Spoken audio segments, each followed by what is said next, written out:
Dr. Fauci, I don't expect you today to admit that you approved of NIH funding for gain-of-function research in Wuhan, but your repeated denials have worn thin, and a majority of Americans, frankly, don't believe you. Even the NIH now admits that EcoHealth Alliance did perform experiments in Wuhan that created viruses not found in nature that actually did gain in lethality. The facts are clear. The NIH did fund gain-of-function research in Wuhan, despite your protestations. You can deny it all you want, but even the Chinese authors of the paper, in their paper, admit that viruses not found in nature were created, and yes, they gained in infectivity. Your persistent denials, though, are not simply a stain on your reputation, but are a clear and present danger to the country and to the world. As Professor Kevin Esfelt of MIT has written, gain-of-function research looks like a gamble that civilization can't afford to risk. And yet here we are again, with you steadfast in your denials. Why does it matter? Because gain-of-function research with laboratory-created viruses not found in nature could cause a pandemic even worse the next time. We're suffering today from one that has a mortality of approximately 1%. They're experimenting with viruses that have mortalities of between 15 and 50%. Yes, our civilization could be at risk from one of these viruses. Experiments that combine unknown viruses with known pandemic-causing viruses are incredibly risky. Experiments that combine unknown viruses with coronaviruses that have as much as 50% mortality could endanger civilization as we know it. And here you sit, unwilling to accept any responsibility for the current pandemic and unwilling to take any steps to prevent gain-of-function research from possibly unleashing an even more deadly virus. You mislead the public by saying that the published viruses could not be COVID. Well, exactly no one is alleging that. No one is alleging that the published viruses by the Chinese are COVID. What we are saying is that this was risky type of research, gain-of-function research. It was risky to share this with the Chinese, and that COVID may have been created from a not yet revealed virus. We don't anticipate the Chinese are going to reveal the virus if it came from their lab. You know that, but you continue to mislead. You continue to support NIH money going to Wuhan. You continue to say you trust the Chinese scientist. You appear to have learned nothing from this pandemic. Will you today finally take some responsibility for funding gain-of-function research in Wuhan? Senator, with all due respect, I disagree with so many of the things that you've said. First of all, gain of function is a very nebulous term. We have spent, not us, but outside bodies, a considerable amount of effort to give a more precise definition to the type of research that is of concern that might lead to a dangerous situation. You are aware of that. That is called P3CO. We're aware that you deleted gain-of-function from the NIH website. Well, I can get back to that in a moment if we have time, but let's get back to the operating framework and guide rails of which we operate under. And you have ignored them.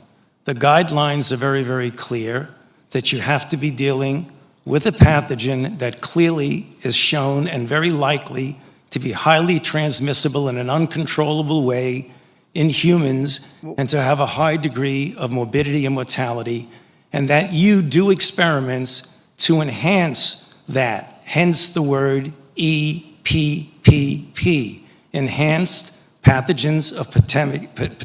So when EcoHealth Alliance took the virus, SHC014, and combined it with WIV1 and caused a recombinant virus that doesn't exist in nature, and it made mice sicker, mice that had humanized cells, you're saying that that's not gain-of-function research? According to the framework and guidelines. So what you're doing is defining away gain-of-function. No. You're simply saying it doesn't exist because you changed the definition on the NIH website. This is terrible, and you're completely trying to escape the idea that we should do something about trying to prevent a pandemic from leaking from a lab.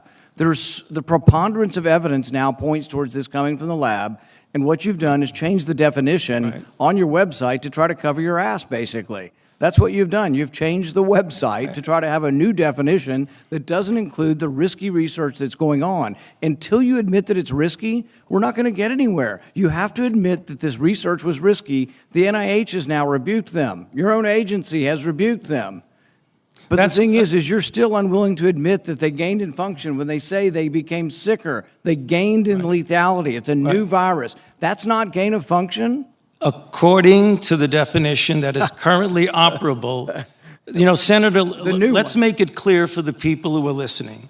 The current definition was done over a 2 to 3 year period by outside bodies, including the NSABB, 2 conferences by the National Academy of Science, Engineering, and Medicine on December 2014, March 2016. We commissioned external risk-benefit assessment, and then on January of 2017, the Office of Science and Technology Policy of the White House issued the current policy. And coincidentally, I have not changed the definition any appeared definition. on the same day the NIH said that, yes, there was a gain of function in Wuhan, the same day the definition appeared, the new definition, to try to define away what's going on in Wuhan. Until you accept it, until you accept responsibility, we're not going to get anywhere close to trying to prevent another lab leak of this dangerous sort of experiment. You won't admit that it's dangerous, and for that lack of judgment, I think it's time that you resign. Thank you, Senator Paul, and I would like to give the time to Dr. Fauci. Yeah, well, there were so many things that are egregious misrepresentation here, Madam Chair, that I don't think I'd be able to refute all of them, but just a couple of them for the listeners to hear for. You have said that I am unwilling to take any responsibility for the current pandemic. I have no responsibility for the current pandemic.